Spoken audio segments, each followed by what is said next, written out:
Exercise set 2.3 का question number first है, a student has 500 rupees in her saving bank account, she gets 150 rupees every month as pocket money, how much money will she have at the end of every month from the second month onward, find a linear expression to represent the amount she will have in the nth month. Question क्या कह रहा है? Question कह रहा है कि एक student है जिसके सेविंग बैंक अकाउंट में 500 रुपीज अभी है और उसे हर महीने 150 rupees as a pocket money मिल रहा है। तो क्वेश्चन पूछा जा रहा है कि हर महीने के एंड में उसके पास कितनी रुपीज सेविंग बचेगी और हमें ये जो सेविंग बतानी है वो सेकंड मंथ से बतानी है। मतलब सेकंड मंथ में कितनी सेविंग होगी, थर्ड मंथ में कितनी सेविंग होगी, फोर्थ मंथ में कितनी सेविंग होगी, कुछ इस तरीके से। हमें वो लीनियर एक्सप्रेशन भी बताने हैं जो रिप्रेजेंट करेगा nth मंथ के बाद उस सेविंग अमाउंट को। क्वेश्चन सॉल्व करना शुरू करते हैं। हम सबसे पहले लिखते हैं initial amount in this saving bank account.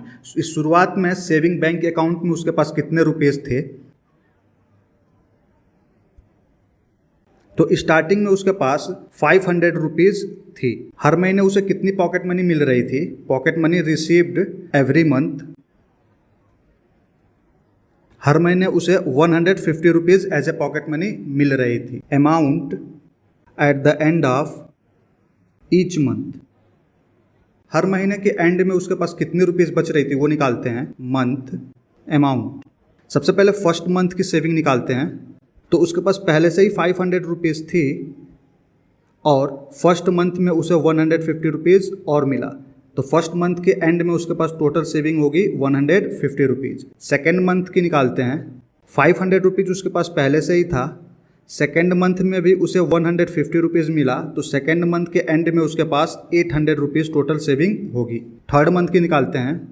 500 rupees उसके पास पहले से ही था और थर्ड मंथ में भी उसे 150 रुपीज़ मिला, तो थर्ड मंथ के एंड में उसके पास टोटल सेविंग हो जाएगी 900 रुपीज़। सेम इसी तरीके से अगर हम फोर्थ मंथ की निकालें तो 500 रुपीज़ उसके पास पहले से ही था और फोर्थ मंथ में भी उसे 150 रुपीज़ मिली, तो फोर्थ मंथ के एंड में उसके पास 1100 रुपीज़ हो जाएगी। सेम इसी तरीके से अगर हम nth मंथ के एंड में टोटल सेविंग निकालें, 500 रुपीज़ उसके पास पहले से ही था और nth मंथ में भी उसे 150 रुपीज़ मिलेगा, तो nth मंथ के एंड में उसके पास टोटल रुपीज़ हो जाएंगी 500 प्लस 150 n। पहला क्वेश्चन जो आपसे पूछा जा रहा था वो पूछा जा रहा था कि हर महीने के एंड में उसके पास कितने रुपीज़ बचेंगे और हमें सेकेंड मंथ से बतानी है। तो सेकेंड मंथ से लेके हर महीने उसके पास कुछ ये रुपीज़ बचेंगी, ये सभी रुपीज़ उसके पास सेविंग में होंगी। तो हमारा आंसर हो जाएगा फर्स्ट वाले का, saving amount from the second month onward. ये हमारा पहले क्वेश्चन का आंसर हो जाएगा। सेकेंड में हमसे कह रहा है कि लीनियर एक्सप्रेशन बताइए जो रिप्रेजेंट करता हो nth मंथ के बाद की सेविंग को। तो देखिए ये जो हमारा लीनियर एक्सप्रेशन निकल के आया है, यही लीनियर एक्सप्रेशन रिप्रेजेंट करेगा nth मंथ के बाद की सेविंग को। तो हम लिख देंगे this is the linear expression representing the amount in the nth month. तो ये हमारा क्वेश्चन नंबर फर्स्ट का सोल्यूशन हो गया। नेक्स्ट क्वेश्चन के सोल्यूशन के लिए अगले स्लाइड पे चलते हैं। एक्सरसाइज सेट 2.3 का क्वेश्चन नंबर 2 है, a rally start with 120 members, each hour 9 member drop out of the group, how many members will remain after first hour, second hour and third hour, find the linear expression to represent the number of member at the end of the nth hour. Question हमसे क्या कह रहा है? Question कह रहा है कि एक रैली है जिसमें 120 मेंबर इनिशियली हैं और हर 1 आवर में 9 मेंबर कम होते जा रहे हैं। तो हमसे पूछा जा रहा है कि 1 आवर के बाद कितने मेंबर बचेंगे, सेकेंड आवर के बाद कितने मेंबर बचेंगे, थर्ड आवर के बाद कितने मेंबर बचेंगे और ऐसे ही फोर्थ आवर के बाद कितने मेंबर बचेंगे। हमसे ये भी पूछा जा रहा है कि वो लीनियर एक्सप्रेशन बताइए जो रिप्रेजेंट करेगा nth आवर के बाद जितने मेंबर बचेंगे। तो सबसे पहले हम लिखते हैं कि इनिशियल मेंबर कितने थे। तो इनिशियल मेंबर जो थे वो थे 120। फिर हम लिखते हैं कि हर 1 आवर में कितने मेंबर कम हो रहे हैं। तो हर 1 आवर में टोटल 9 मेंबर कम हो रहे हैं। Number of remaining member after each hour. अब निकालते हैं कि हर घंटे में कितने मेंबर कम हो रहे हैं। यहाँ लिखते हैं आवर और यहाँ लिखते हैं मेंबर रिमेनिंग।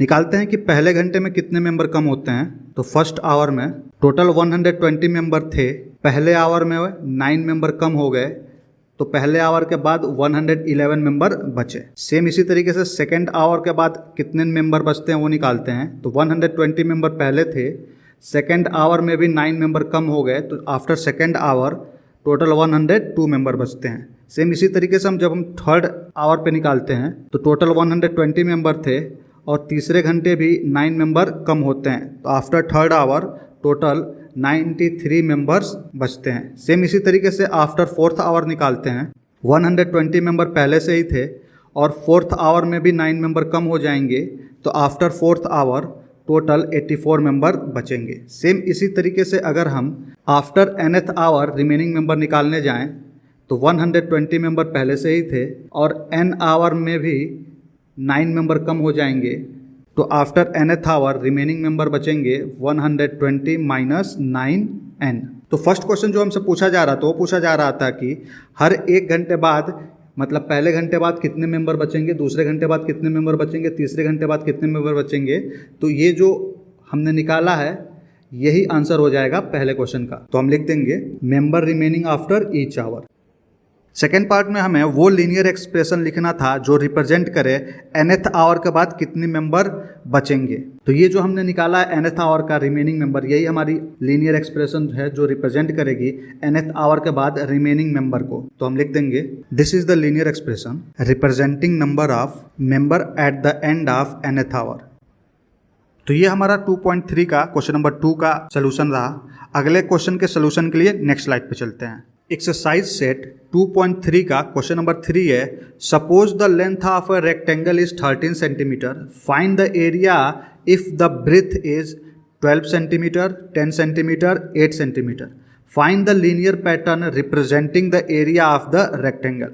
इसमें क्या कह रहा है कि एक कोई रेक्टेंगल है जिसकी लेंथ 13 सेंटीमीटर दिया गया है और उसका एरिया निकालना है अगर ब्रेथ 12 सेंटीमीटर हो, ब्रेथ 10 सेंटीमीटर हो, ब्रेथ 8 सेंटीमीटर हो। हमें वो लीनियर पैटर्न भी लिखना है जो रिप्रेजेंट करेगा इस रेक्टेंगल के एरिया को। तो क्वेश्चन सॉल्व करना शुरू करते हैं। सबसे पहले हम लिखते हैं कि दिया क्या गया है, रेक्टेंगल की लेंथ दी हुई है 13 सेंटीमीटर। हमें पता है we know that area of rectangle is equal to length multiplied by breath.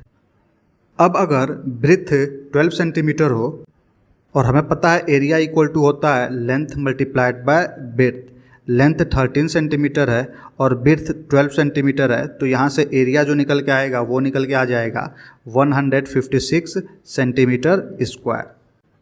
अगर ब्रेथ 10 सेंटीमीटर है तो इसका एरिया निकालने जाएंगे हम, तो हमें पता है कि एरिया इज इक्वल टू होता है length multiplied by breath. Length दिया गया है 13 सेंटीमीटर और सेकेंड पार्ट में ब्रेथ जो है वो 10 सेंटीमीटर है, तो हम यहाँ 10 लिखेंगे और जब इसको हम सॉल्व करते हैं तो यह आ जाता है एरिया 130 सेंटीमीटर स्क्वायर। अगर ब्रेथ 8 सेंटीमीटर हो और इसका एरिया जब हम निकालने जाएंगे तो एरिया इक्वल टू होता है length multiplied by breath. Length 13 centimetre दिया है और तीसरे वाले में ब्रेथ को हमें 8 सेंटीमीटर लेना है। जब इसे हम सॉल्व करेंगे तो ये हो जाएगा 104 सेंटीमीटर स्क्वायर। तो फर्स्ट पार्ट जो पूछ रहा था जिसमें हमें एरिया निकालना था 12 सेंटीमीटर ब्रेथ के लिए, एरिया निकालना था 10 सेंटीमीटर ब्रेथ के लिए और एरिया निकालना था 8 सेंटीमीटर ब्रेथ के लिए, वो हम यहाँ निकाल चुके हैं। अब हमें बताना है लीनियर पैटर्न जो रिप्रेजेंट करे इस रेक्टेंगल के एरिया को। मान लेते हैं कि ब्रेथ बी है तो एरिया का लीनियर पैटर्न हो जाएगा लेंथ मल्टीप्लाइड बाय ब्रेथ, और लेंथ दे दिया है 13 और ब्रेथ हमने मानी हुई है बी, तो यही हमारी लीनियर पैटर्न हो जाएगी 13b। तो ये है क्वेश्चन नंबर 3 के सभी सॉल्यूशंस। क्वेश्चन नंबर 4 के सोल्यूशन के लिए नेक्स्ट स्लाइड पे चलते हैं। एक्सरसाइज सेट 2.3 का क्वेश्चन नंबर 4 है, suppose the length of a rectangular box is 7 centimetre and breadth is 11 centimetre, find the volume if the height is 5 centimetre, if height 9 centimetre, if height 11 centimetre, find the linear pattern representing the volume of the rectangular box. इस question में क्या कह रहा है कि एक rectangular box है जिसकी लेंथ 7 सेंटीमीटर है, ब्रेथ 11 सेंटीमीटर है और हमें उस रेक्टेंगुलर बॉक्स का वॉल्यूम निकालना है अगर उसकी हाइट 5 सेंटीमीटर हो, अगर उसकी हाइट 9 सेंटीमीटर हो और अगर उसकी हाइट 13 सेंटीमीटर हो। हमें वो लीनियर पैटर्न भी लिखने हैं जो रिप्रेजेंट कर रहा हो इस रेक्टेंगुलर बॉक्स के वॉल्यूम को। तो चलिए क्वेश्चन सॉल्व करना शुरू करते हैं। सबसे पहले हम लिखते हैं कि दिया क्या गया है, गिवन क्या है। लेंथ दिया गया है 7 सेंटीमीटर और ब्रीथ दिया गया है 11 सेंटीमीटर। और हमें पहले से पता है, we know that volume of rectangular box is equal to length multiplied by breadth multiplied by height. अब एक एक करके हम वॉल्यूम निकालते हैं। फर्स्ट है जिसमें हाइट दिया गया है 5 सेंटीमीटर। हमें पता है वॉल्यूम इक्वल टू होता है length multiplied by breadth multiplied by height. Length दिया गया है 7 मल्टीप्लाइड बाय ब्रेथ दिया गया है 11 मल्टीप्लाइड बाय और यहाँ पे हाइट दिया गया है 5।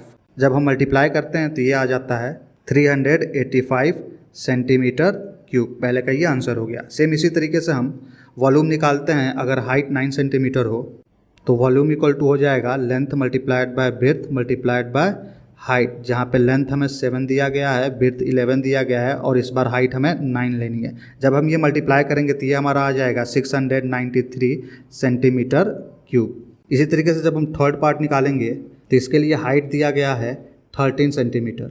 Volume is equal to length multiplied by breadth multiplied by height. Length दिया गया है 7 मल्टीप्लाइड बाय ब्रेथ दिया गया है 11 मल्टीप्लाइड बाय इस बार हाइट लेनी है 13। जब इसको मल्टीप्लाई करेंगे तो ये आएगा 1001 सेंटीमीटर क्यूब। इस क्वेश्चन के फर्स्ट पार्ट में हमें वॉल्यूम निकालना है जो कि हम यहाँ पे निकाल चुके हैं। इस क्वेश्चन के सेकंड पार्ट में हमें वो लीनियर पैटर्न लिखना है जो रिप्रेजेंट कर रहा हो इस रेक्टेंगुलर बॉक्स के वॉल्यूम का। तो चलिए हम वो लीनियर पैटर्न लिखते हैं। The linear pattern representing the volume of the rectangular box. हमें पता है कि volume of rectangular box is equal to length multiplied by breadth multiplied by height. तो इस रेक्टेंगुलर बॉक्स का लेंथ जो है वो 7 सेंटीमीटर दिया गया है, तो हम लेंथ लिख देंगे 7 सेंटीमीटर। इस रेक्टेंगुलर बॉक्स की जो विड्थ है वो 11 सेंटीमीटर दिया गया है, तो हम इसकी विड्थ 11 लिख देंगे और इसकी हाइट हम h मान लेंगे। तो ये हो जाएगा 77h। यही लीनियर पैटर्न रिप्रेजेंट करेगा इस रेक्टेंगुलर बॉक्स के वॉल्यूम को। क्वेश्चन नंबर 5 के लिए अगले स्लाइड पे चलते हैं। एक्सरसाइज सेट 2.3 का क्वेश्चन नंबर 5 है। Sarita is reading a book of 500 pages. She reads 20 pages every day. How many pages will be left after 15 days? Express this as a linear pattern.